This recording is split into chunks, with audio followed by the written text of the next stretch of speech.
Hey, we're just about to start the Miles Across MedStar. It's 5:25 in the morning on April 13th.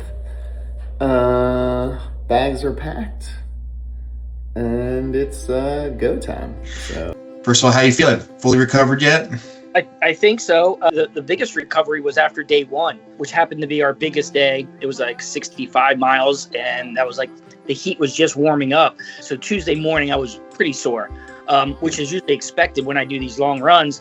And then as the week goes, you just kind of adapt to it. And, by Thursday, we were, bouncing around and, we could have run really fast. I was pretty fortunate. My only issue I really had during that was a blister that I developed on like a Wednesday night. Remind me and everyone else the total distance that the crew ran. I think it was 177 because we cut off Bel Air at the last minute based on some logistics part of it. So I think, and we wanted to finish at Franklin based on size and during the daytime.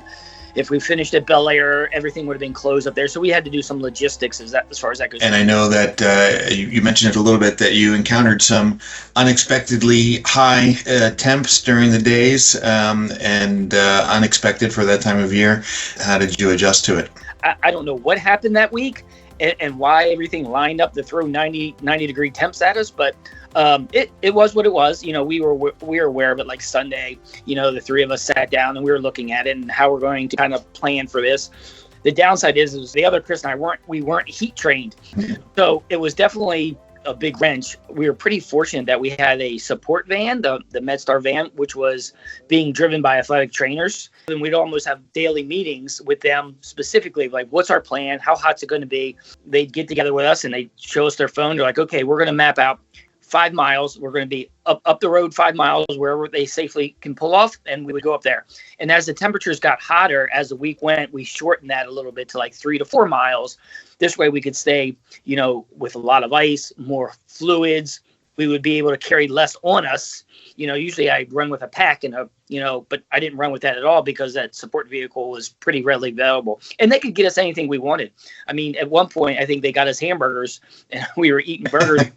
So like how important that support van was and that it was by athletic trainers. So they could provide us any blister care or any, those soft tissue type nagging stuff they could help us with.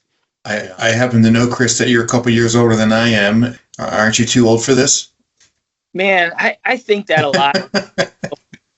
but it, I remember when I first got into ultra running, 15 years ago, and people were telling me I shouldn't because of your joints and this. And I've never, for the most part, ever been set back by any joint pain, back pain, hip pain, knee pain. I just think sometimes it's genetics, and I'm pretty fortunate. And I still love doing it. How does this compare to some of the other endurance runs that you've done in the past? I know you've done many. This is a little different because it's more of a stage race because you got to sleep each night versus I've done 200 before and you just run through the night and you run for, 85 hours straight. I've never run that far on the road. I think the farthest I've ever run on the road is 20 as a marathon. And I've never had this much hubbub around it either. I've never had a support van before. Like it was pretty cool how much MedStar Health really rallied around this, and it hits you like how many people are really invested in this, specifically from MedStar Health point of view. It was fantastic. We were all just in awe about how many people pulled all this together, and it was anytime you sent a text, they would answer. Like it was. Yeah. Oh, yeah, they were like, nope, the hospital's here. We're expecting you. I mean, it was very well orchestrated. And if it were just the three of us doing it, it would have been not well. Yeah, that's a really good point. Thinking of all the people behind the scenes kind of helping this come to fruition and helping support the three of you. It keeps you motivated to run these long runs like this. I work for MedStar Health, and it was an opportunity to kind of showcase what MedStar Health does over the system and over, the city and what it was really for. Mike Wardian, who's the elite professional runner among the three of us, he could do this all the time. And I think that's great. And being able to run with him and, talk to him and Chris was fantastic. But I think also having Chris and I, who are actually workers, and I think that brought a little something different, to each site that normal people are out, doing this. It doesn't mean everybody should go out and run 200, but I think that kind of maybe they would look at it a little different. Like, okay, we know these guys.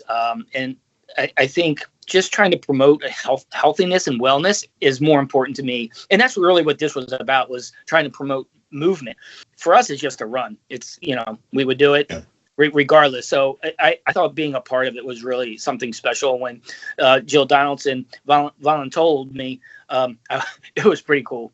The point you just made about this, it's really a wellness event for MedStar, and obviously just the three of you out there doing this long run, but it was, as you know, there were challenges set up, and it was meant to inspire other MedStar associates. Every hospital has a wellness committee, and as we got to each one, they would ask us a bunch of questions. Afterwards, we start running again, and Mike would say, well, guys, how does it feel to be professional athletes? Because he does them all the time. And I'm like, Mike, I'm exhausted. Like, I think I'm more tired. And he wouldn't let us sit down until we're done these interviews. I'm like, I just want to get off my feet for a minute. So it was pretty cool. Like, I think even afterwards, I was still getting text messages from not just my friends, but people in MedStar that I've met along the way, nurses at Franklin, sending me texts, and they came out to meet. And you don't realize that, like, someone's actually paying attention to this, because I've never had that before, right? It's just me and myself and my family. Just to be recognized like that is pretty special. I don't know. It took me like 2 days to like truly come down from this high I was on. It was just absolutely incredible. So you mentioned you had a number of stops along the way and the support van to help you. That's awesome. But still, it's a lot of time in your own head, I'm sure.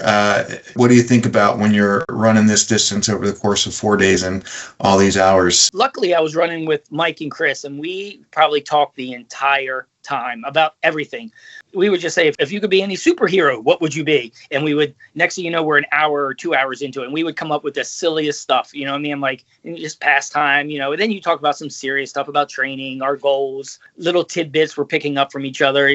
Sometimes it's like, what's your favorite backpack to run with? And out of nowhere, it would be like, okay, if you could transport yourself in time anywhere, where would it be? What was your favorite stop of all the stops along the run, the various stops at the MedStar sites? Where did you get the best reception, or where was your favorite stop? My favorite was very easily Harbor. And I think because not only do I work here, but Chris works across the street.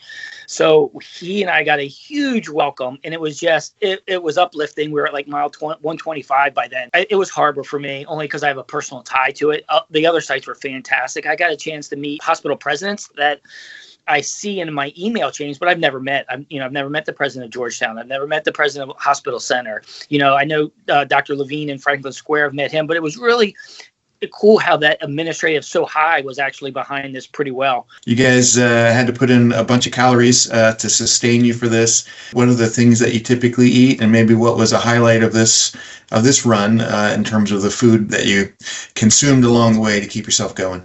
Yeah, I mean, we each do different electrolyte drinks a little bit, so we each had those in the van, and then we just had simple foods that we like, whether it was Uncrustables, or they go down well, but then you get tired of that, so then you do maybe running gels, but you can't do those for 4 days straight. So you just start asking each other, okay, what are we gonna, let's start eating. And the big thing is just recovery stuff as well. Is like, how many calories and when can we start eating those? We got those hamburgers at like 6 p.m. and we still had 2 hours to go. So that actually started our recovery. Mike kept us all in check. He's like, here are your two options. Pick one. I don't care what it is. So he kind of kept us like knowing that we needed calories, because it's hard to do. It's 1 p.m. on 90 degrees and your body just doesn't want to eat or drink, but you have to. Sometimes you need someone just to force it on you and say, we're not leaving until all of us eat. Okay. Love it. All right, last question, Chris. Yeah. You're known, you have a lot of energy, obviously, to compete in a race like this. You're known in the workplace for having a lot of energy as well. Which is more difficult, this run or seeing 90 patients in a single shift in the peak of COVID, as you did several years ago? I always think working's harder. It just requires a lot more mental thought process and, on your feet, and many different personalities and patients, and I think that's why I love the ER. I love the people, I love the patients, and I love South Baltimore, of course. But I just love everything about it, and I think that's pretty challenging to me. And I've been doing it for 25 years, and I could not think of any other place I'd rather work or work for. And I think emergency medicine is perfect for my personality and my energy level, just like running 100. I think when you find those two things, you wake up every day and just be happy.